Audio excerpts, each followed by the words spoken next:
Merci, Monsieur le Président, Monsieur le Sénateur, chers collègues. SPASER, quel acronyme? SPASER 2023, révisé 2026. Pour les plus anciens d'entre nous, ça n'a rien à voir avec le MAS 49, révisé 56. Ce que je veux dire, c'est que ce n'est pas une arme à feu. Ça dit des choses, les acronymes. C'est presque aussi compliqué que SRADET. Et quand on rentre dans ce type de complication au départ, ça introduit un devoir absolu de prudence et de simplification. Alors, il y a obligation légale. C'est la réalité. Notre collègue Goulven Wally qui vient quand même de nous dire que ailleurs c'est plus simple. Enfin, il l'a pas dit comme ça. Il a dit nous, on est quand même plus charpenté, plus documenté, plus chiffré. Mais dans le fond, ça veut dire qu'ailleurs ça peut être plus simple. Hein? Je renverse un peu la donne, mais il faut me pardonner. Il y a obligation et le niveau régional là-dessus est sans doute le niveau le plus pertinent parce que je pense que le niveau départemental, par exemple, est trop petite comme échelle. Donc voilà, bon point de ce côté-ci. C'est un intérêt en termes de transparence vis-à-vis de nos concitoyens. Mais quel machin! Bienvenue en technocratie. Je vous fais une petite lecture rapide de ce que j'en ai tiré. Je cite. Chantier 1, 2 points, performance et innovation. Alors là, on intègre la contribution à la relocalisation, anciennement un objectif du chantier 3 du précédent de SPASER, et l'objectif est de contribuer au renforcement durable de l'économie bretonne et relocalisation. Chantier 2, transition écologique et sociale, on intègre 4 à 6 objectifs. Il intègre l'objectif de se raisonner systématiquement en coût global. Ça, c'est un transfert du chapitre 1. Et on ajoute un objectif spécifiquement dédié à l'économie circulaire, vous en avez parlé, très bien. Et chantier 3, ça c'est les modifications, hein. Et chantier 3, on intègre désormais un objectif spécifiquement sur la gouvernance interne et évidemment la structuration de la fonction achat.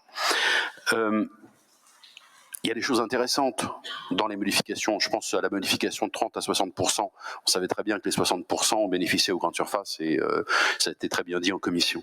Mais c'est quand même un terrible machin. Petite question sur Braze Up. Je l'ai déjà posé la dernière fois qu'on a évoqué ce sujet. J'ai encore un nombre de petites structures qui sont en local, qui ont la faculté de fournir un lycée et qui sont bloqués ou s'autobloquent. Pourquoi? Parce que j'essaye une fois, j'essaye 2 fois, j'essaye pas 3 fois. Vous voyez? Et ça, on a une réalité, ça a été dit avec des mots beaucoup plus élégants par Azilis Goès tout à l'heure, mais on a une réalité de difficulté d'accès. Juste pour bien comprendre, c'est Braze Achat, pas Braze Up. Braze Achat, pardonne-moi, oui, okay, tout à fait, autant pour moi. Le deuxième point, c'est un point de détail, mais autant moi je suis assez fan de prendre en compte le label Braze-Mer dans nos restaurations scolaires, et je considère que c'est un label sérieux. Autant je ne suis pas sûr qu'en l'état il ait passé les fourches codines des Galim. Je ne suis pas certain que les annonces qui ont été faites, et je demande qu'à me tromper, hein, aient été complètement validées, c'est une question. Sur les fameux critères RSE. Alors, à partir du moment où un certain nombre de choses tombent dans le champ commun et deviennent adoptées par une majorité de gens, ça devient suspect. C'est pas assez pertinent. C'est souvent un développement durable, c'était chic à une époque, et puis après on a trouvé que c'était tout venant. Bon. Sur les critères RSE, moi je crains franchement que ce soit un des éléments de frein. Alors, je conçois que ce soit l'un des critères qui puisse tenter la majorité pour changer le monde.